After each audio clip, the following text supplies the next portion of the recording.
one of the things that really showed us that we have a different government in place was IACC, the Autism Agency, that was, what was it? I forget the C's. Coordinating Committee that was put together. Some of the great people that have blessed this stage and been here and talked about either the issues in their family, their own children, many parents that have been fighting for this, many that have written legislation to try and make a world a safer place. And one of those people on that committee, you know her, she's the warrior mom, Tracy Slepcevic. Take a look at this. Our next presenter is a certified integrative health coach and the proud author of Warrior Mom. Tracy Slepcevic is an Air Force veteran, public speaker, and integrative health coach. We turn to Tracy Slepcevic, author of Warrior Mom.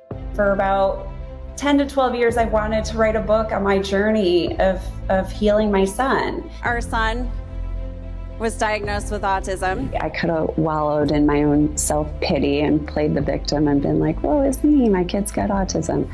Or do exactly what I did, and I sucked the tears back up into my eyes, and I got to work. And I started Googling, because back then, in 2009, when he was diagnosed, you could Google healing autism, and you could get a lot of resources. And a lot of people were spending thousands of dollars on attorneys to get 40 hours of ABA, when I was the one who just went and took the classes and bought the books and was like, you know what, I'm going to learn this myself. My goal and what it is that I look to achieve is to educate all parents on how to address those underlying conditions associated with autism and other neurological disorders. My main thing is to really just reach as many parents as I can and teach them that healing is possible. It's my purpose to create awareness and from a complete space of love. She's the author of Warrior Mom. She's the founder of the Autism Health Summit, and she's one of the newest members of the Interagency Autism Coordinating Committee for the government in the United States of America. It's my honor and pleasure to be joined once again by Tracy Slepcevic. Very light. There we go. All right. Yep. Good. Ribs are still hurting a little bit. The audience knows what that means. Anyway, Tracy, what an amazing ride you've been on just this last couple of years that you've been visiting us. So to go from writing a book about being a mom, a mother of an autistic son, then jumping into, putting forward a summit where, doctors and scientists and everyone can get together and talk about it. But now to be asked by Robert Kennedy Jr., I want to start there. How did that happen? What did that moment feel like? So it's been very surreal, and I am so honored and blessed to have been able to even put my hat in the ring. And so I submitted an application to be on the committee. Yeah. And from there, I received a phone call. I was asked to submit, updated resume, bio, answer some questions. And within a few days, I received a phone call saying that we would love to welcome you onto the committee. And from there, everything just started to move really fast. And there's a lot of forms to fill out because technically, you're working under the government. Yeah. So a lot of forms, some trainings, and everything except, handing in my firstborn. Yeah. All good. Well, wonderful. When we look at that committee, this has to be something you've looked at as a parent, frustrated with the system, frustrated with, really the gaslighting that's been the only thing that's ever come out of the U.S. government, it seems, around autism. So what do you think, is this going to make a difference? Can it do anything? When you look at the other members of this committee, what are you thinking about? I think we have 21 very powerful new members. We've all been, neck deep in addressing underlying conditions, fighting for our children and treatments and therapies and things to be covered for autism in the community. And you're absolutely right. This committee has been around since 2000, originally under the Children's Health Act, and then was, reformulated a few times, and then now it's under the Autism Cares Act that was rewritten in 2014 and 2019. But either way, nobody knew what it was until this big announcement comes out, 21 new members that Kennedy assigns for the new Interagency Autism Coordinating Committee. Yeah, it's amazing. So what is it, I mean, have you had a meeting yet? Do you find out what it is you're going to be doing? Is it just when an advisory, does that mean, are you allowed to ask for a vaccinated versus unvaccinated study? Or are you allowed to open up files, look at what they know? I mean, what is it, do you have a sense of what you can and cannot do? Not 100%, but I am getting there. So we can advise. So we are a federal advisory committee. Okay. And we can advise departments under HHS or Kennedy himself on anything and everything autism, right? Research, medical conditions, care, policies. We can advise. We can't write the policies, and we cannot vote on funding. Okay. So you don't worry about how much something costs. Do you say, we have to start looking at adult autism aging out, Yes. what systems are going to be there for them? These are things that, I know so many parents of autistic children that are growing up now, teenagers moving on, some higher functioning like your son, others not so much, very difficult situations at home. But there's so much this government's going to need to do with the size and scope of autism now in America. So adult care is a big thing. You're right. A lot of them are aging out. Also addressing comorbid conditions, underlying conditions. You said that several times. What does that mean to someone that doesn't have a child with autism? So What do you mean by that? comorbid would be like a combination of underlying conditions. Underlying conditions, could be gastrointestinal issues, pandas, inflammation on the brain. We have pre-genetics like MTHFR, mitochondrial disorder that play a factor. You have heavy metal toxicity. I mean, there's mold. There's all these different conditions that are underlying, and this is where I was successful. I was taught early to address those underlying conditions for my son. Mm-hmm. And early intervention is key. So you begin with the gut. If you don't lay a foundation and begin with the gut, then it's not, throwing treatments and therapies at it, expensive ones at that, mm-hmm. isn't always going to work. But the thing with this is a lot of these treatments and therapy, this is where I'm passionate about it, is that they're not covered by insurance. Most of these treatments and therapies are out-of-pocket expenses for families impacted by autism. IVIG treatments for encephalitis, inflammation on the brain, pandas. That Steve and I had to pay out of pocket. It's crazy. That's it. And for anybody who doesn't know what an IVIG costs, one full round is about $22,000. Wow. And Noah had to get quarter rounds every 2 weeks. And it's crazy. If not, I had to take the risk of my son having more inflammation in his brain and further regression. And I wasn't willing to do that. Wow.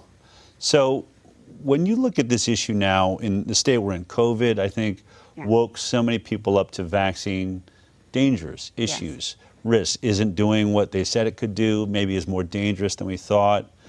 When, this conversation of autism, is this changing on a public level? Do you feel like and I guess, is the debate still that has to be worked out, this idea that you said regressive autism, this idea of regressing into autism because of an environmental attack, an environmental toxicity, that the child regresses into autism? Are we still in a place where you feel like we haven't fully won the conversation that you're not born with autism, it's not there the whole time, that these children are regressing? Or are we past that point? Do most people you run into go, oh yeah, I understand it is a regression? Well, the people I surround myself with believe, what actually is. So I say the proof is in the pudding. Okay. Right? So what I experienced is my experience, but I've talked to thousands of parents since I wrote my book, since I started my organization, that have the same story.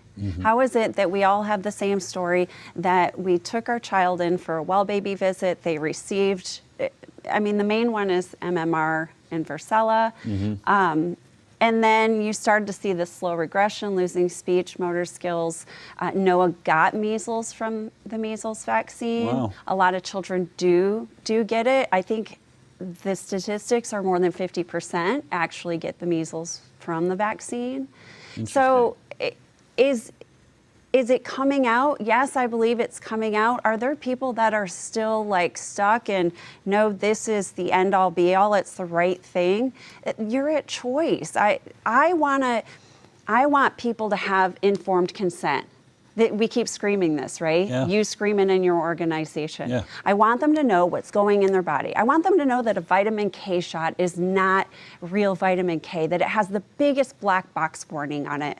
It has aluminum in it. It has so much in it that's it. I just want you to know what's going in your child. Don't believe me. Don't, I'm not trying to debate with anybody.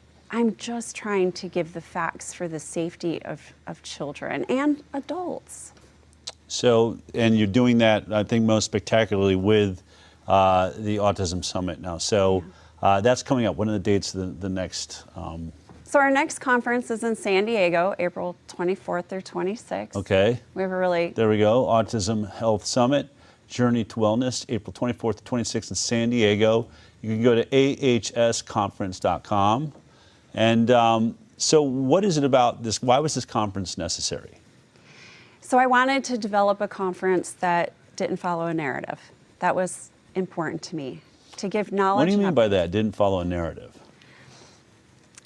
So I believe there's, a selective few out there that are, I'm just lay it out simple, bought out by Big Pharma. Okay. And told, this is the way it should look. You should cross your T's and dot your I's if you want to fit in. And for example, I can't get vendorized with the regional center so parents can actually have the regional center pay for their ticket. Although my conference gives valuable medical information for these families, but yet they say that what we discuss is not scientifically based and that we could cause danger to these families.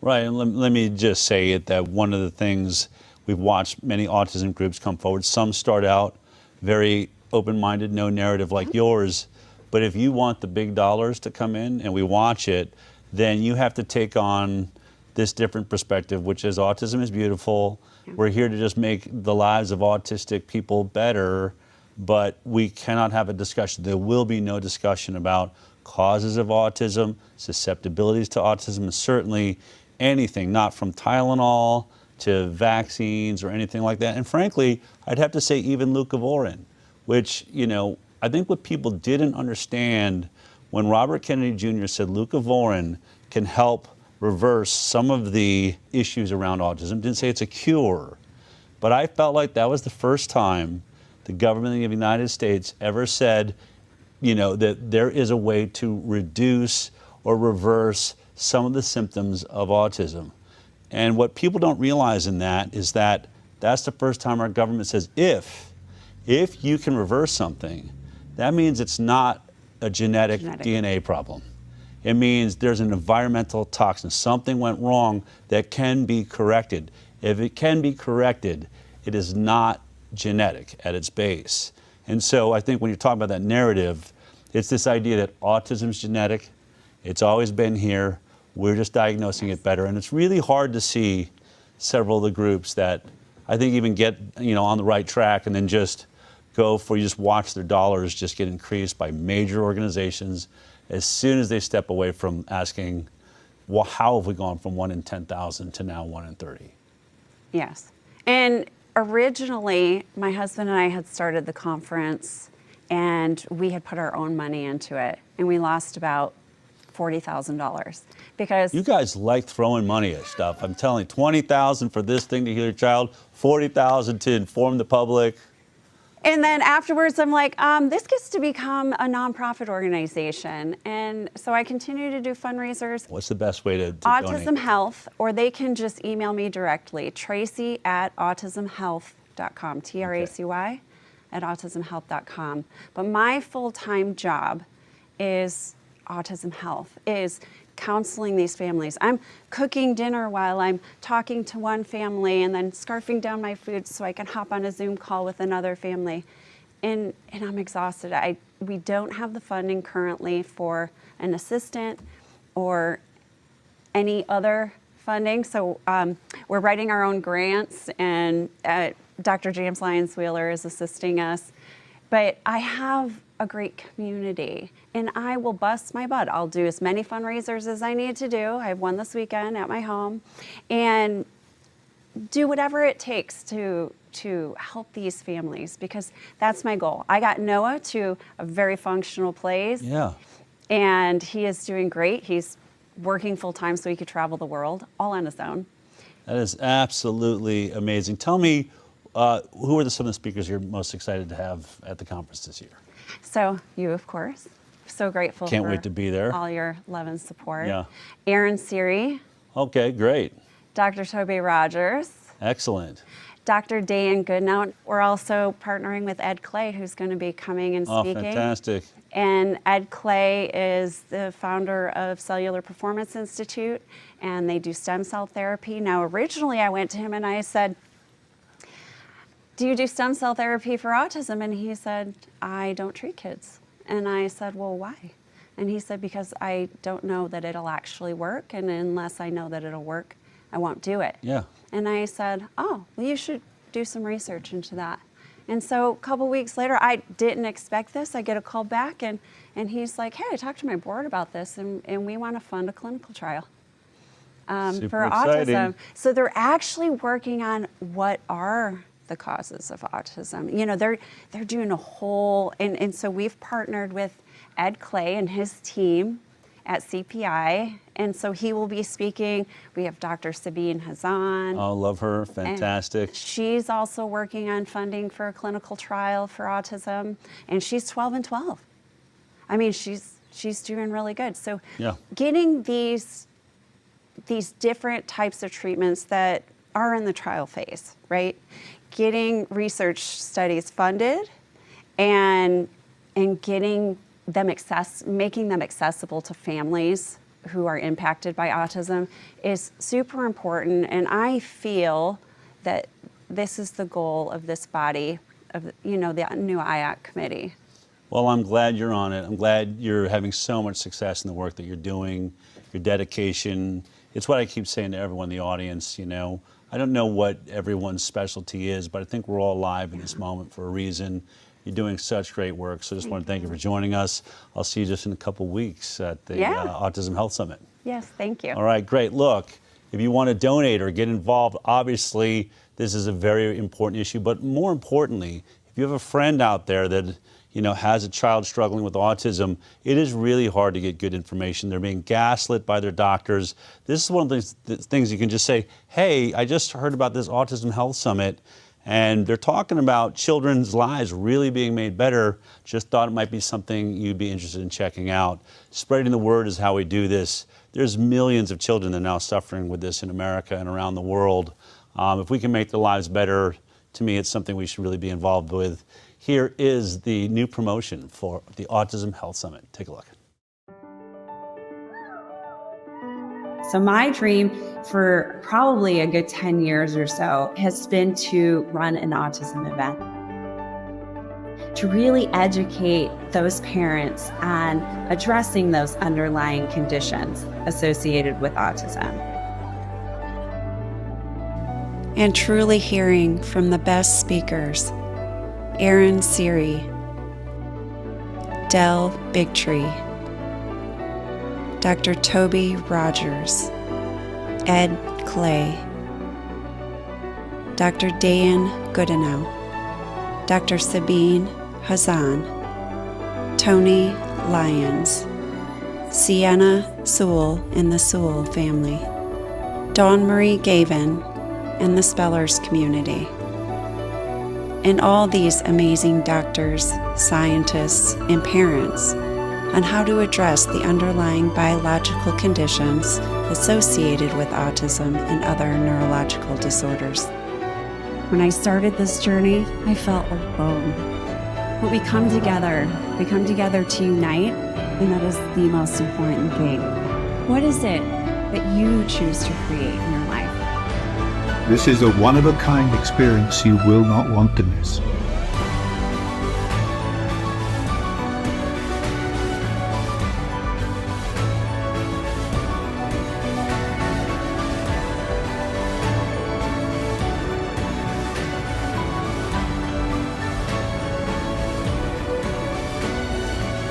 There's a lot of bad stuff that's happening, and what is almost invisible to the eye is the good stuff that's happening. And I believe we're heading towards a wellness that we've not experienced in many, many decades or generations. It's important, though, regardless of what kind of power we think we hold or don't hold, that we understand that it's imperative that we all step forward. We need to research. We need to find out, because the people who are watching this probably think, me alone can't save the world. But if we get a community, if we get a group, we can really affect the world.